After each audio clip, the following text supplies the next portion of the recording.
जय जिनेंद्र।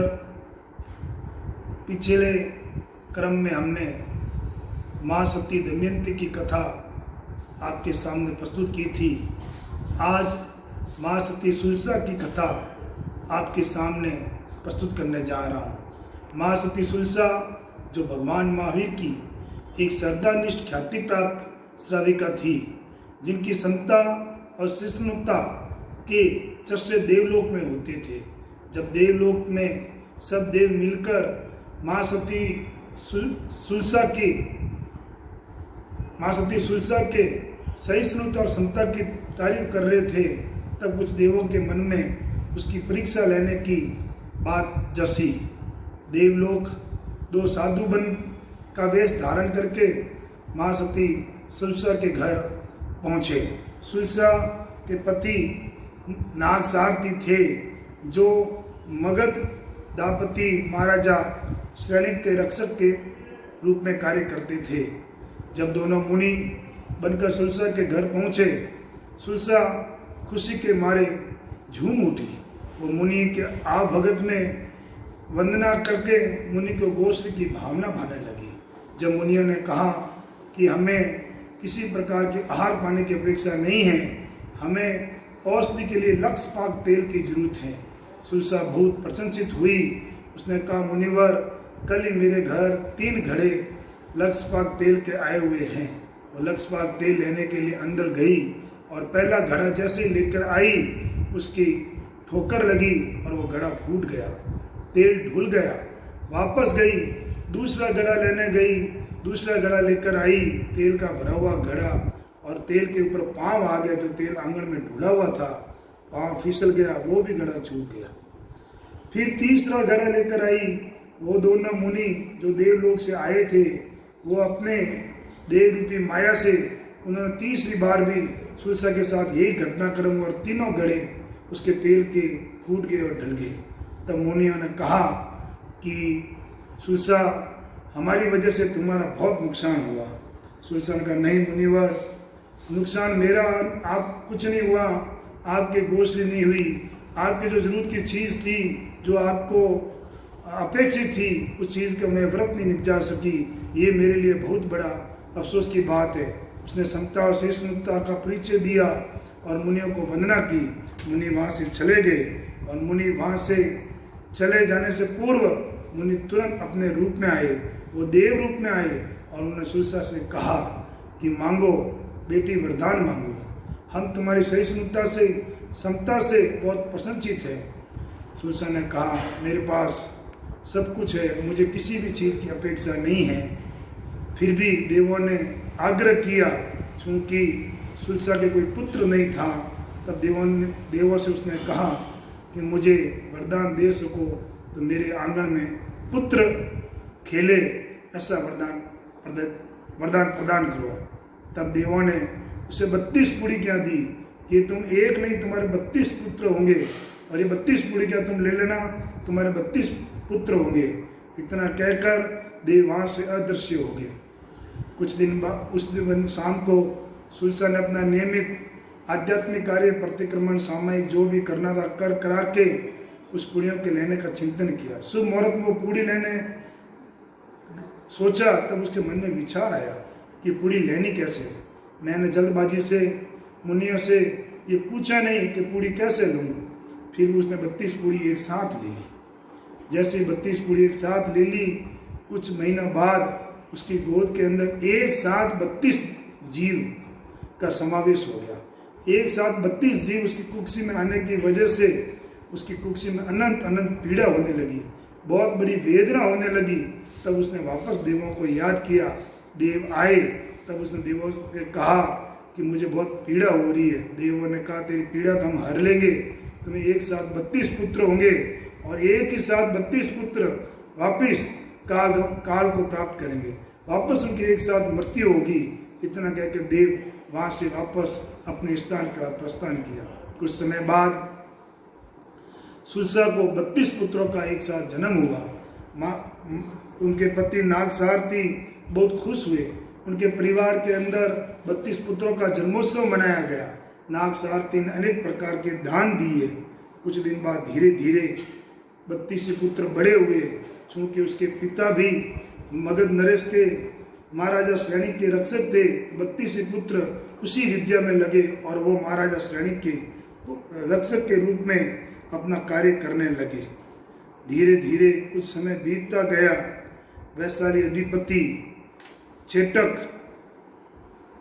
अधिपति के महाराजा चेटक की पुत्री ज्येष्ठा, जिस पर महाराजा श्रेणी मोहित हो गए, वो उनसे शादी करना चाहते थे, लेकिन चूंकि अधिपति चेटक जैन धर्म के अनुयायी थे और महाराजा श्रेणी बुद्ध धर्म के अनुयायी थे, इसलिए चेटक कोई भी हालत में अपनी पुत्र की शादी महाराजा श्रेणी से नहीं करवाना चाहता था। महाराजा श्रेणी ये के प्राणी उसको प्राप्त करना चाहते थे।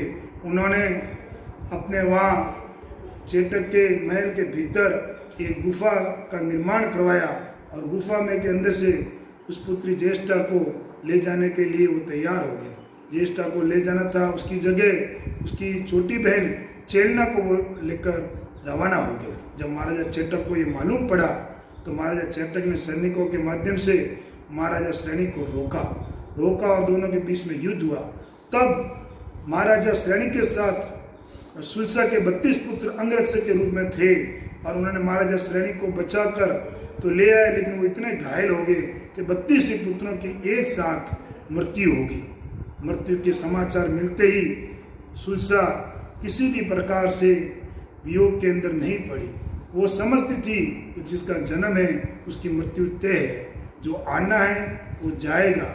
आना और जाना, जन्म और मृत्यु नियति का योग है। और उसने उस समय भी 32 पुत्रों के वियोग के समय भी समता का भाव रखा और समता के साथ वो आगे बढ़ी।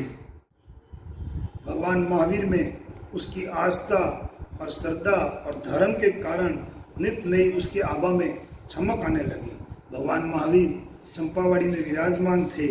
चंपावड़ी में प्रवचन के पश्चात वह राजगिरी निवासी अंबड़, जो भगवान महावीर का अन्य श्रावक था, अंबड़ ने भगवान महावीर के दर्शन किए और भगवान महावीर से दर्शन करने के पश्चात जब वो जाने लगा तब भगवान महावीर ने राजगिरी की श्राविका सुलसा की बहुत प्रशंसा की।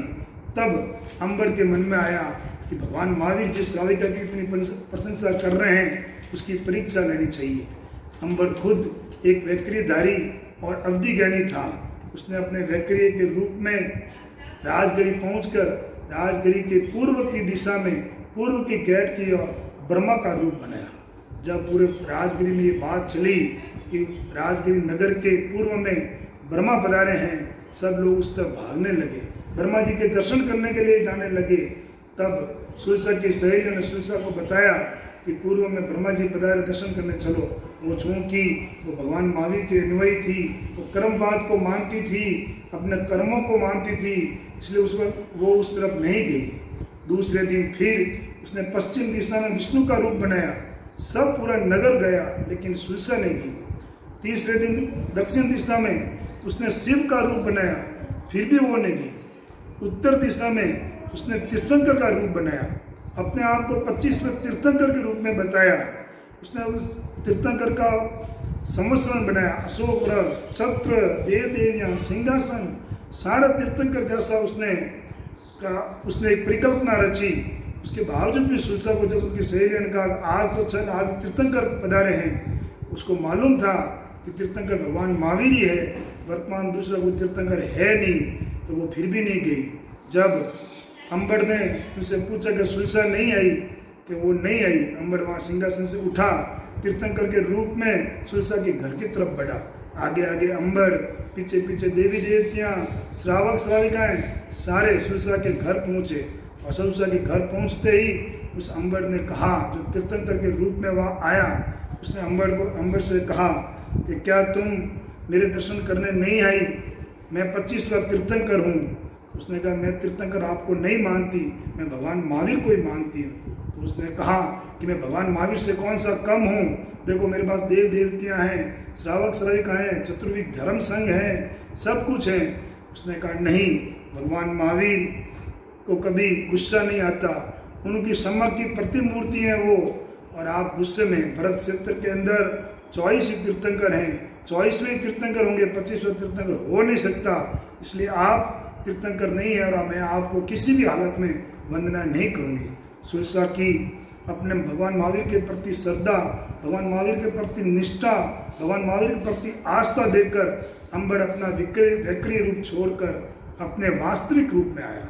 वास्तविक रूप में आया और अंबड़ ने सुलसा को प्रणाम किया। उसने कहा, देवी धन्य हो तुम, धन्य है तुम्हारा सम्यक्त्व और धन्य है तुम्हारी आस्था। जिस आस्था और जिसकी प्रशंसा भगवान महावीर ने खुद ने की, उसका समता और सहिष्णुता की परीक्षा के लिए मैंने ये सारे रूप धारण किए। पूरे नगर के अंदर सुलसा के जय जयकार होने लगे। उसके पश्चात सुलसा जो सम्यक्त्व के अनमोल रतन, जिसके समक्ष विद्या सिद्धियां लब्धियां सभी बौनी निस्तेज और मूल्यहीन हो गई, संयम की धारा में बहती रही।